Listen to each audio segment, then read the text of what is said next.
All right, I made a video, but it was a quick upload a couple days ago when Gratex put up this video, and I wanted to say up a couple things. First of all, I think I heard about UKIP from you years ago, talking about what's in face, Pat Condell, and so it's interesting to me because I actually know enough about UK politics that going to the web and doing a search, it doesn't usually get information below the surface. So I think it's interesting to have a local perspective. I wouldn't have to agree with you as much as I tend to for that to be true, so let me just state that. But I don't really understand this guy or anything, so my comments on this side issue.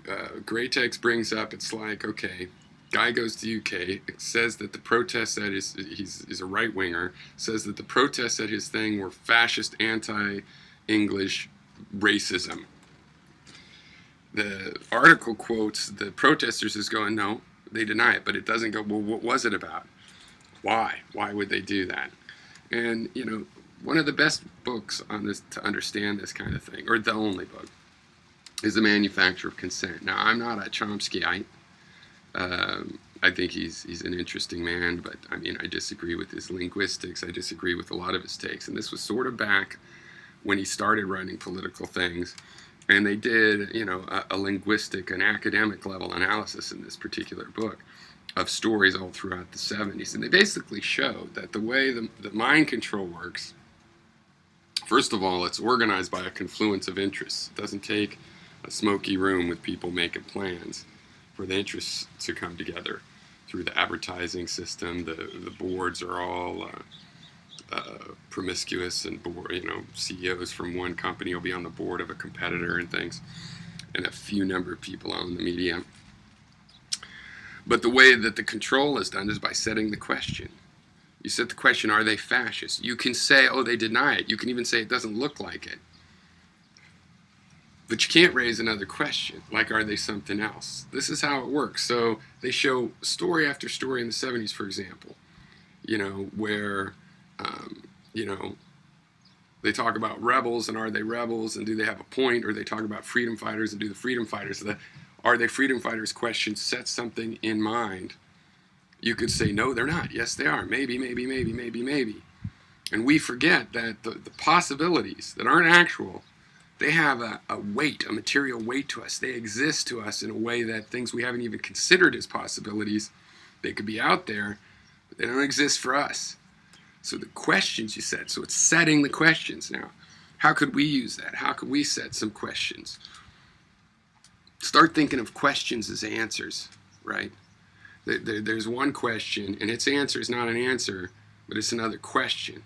And if you ask that question, you know, as a proxy for this other question, it'll generate an answer. And it's important what question that is. Different questions generate different answers on related topics. So I highly recommend that book, or the wiki page on the propaganda model, or whatever you can. This is not for Chomskyites. I disagree with Chomsky philosophically and linguistically in a total sense. He's totally on the other side of those arguments from me. We have some politics in common, but even there, I think his basic philosophy is why I don't appreciate as much as I might otherwise his politics, just his reactions. So, but Chomsky's another subject. But this manufacturing of consent, very, very good work that he did there. You don't have to, you could be a conservative, totally disagree and despise Chomsky, and this work explains something about how the so-called free press works, and how press that wants to pretend to be free works, right? It's a little bit different than a traditional dictator that's just like, don't say anything about me bad. You know, it's like you can ask questions where it's okay, somebody says, oh, and he's bad. And the weight of that is less than the pressure that you build by just trying to totally cap it off. You can co-opt people by setting these questions in mind. Do we need tax relief? You can have articles that say yeah, you can have articles that say no. But by asking the question of do you want relief, the answer becomes obviously yes over time. The longer you ask that question, the more is going to be, of course I want relief. You know, if the question was, is not paying your taxes unpatriotic, and we were asking that over and over, that would generate a different kind of answer, different attitude over the long run. So that's why they do that, and it's as transparent as could be. It's funny, it works so well still.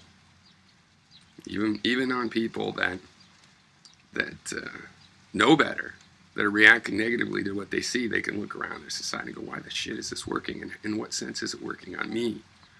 It's not making me think I agree with what I'm watching, but could it be making me inactive? Could it be making me look at the question wrong? Could it be making me stuck and not having compelling answers because I keep asking the same question that has been set?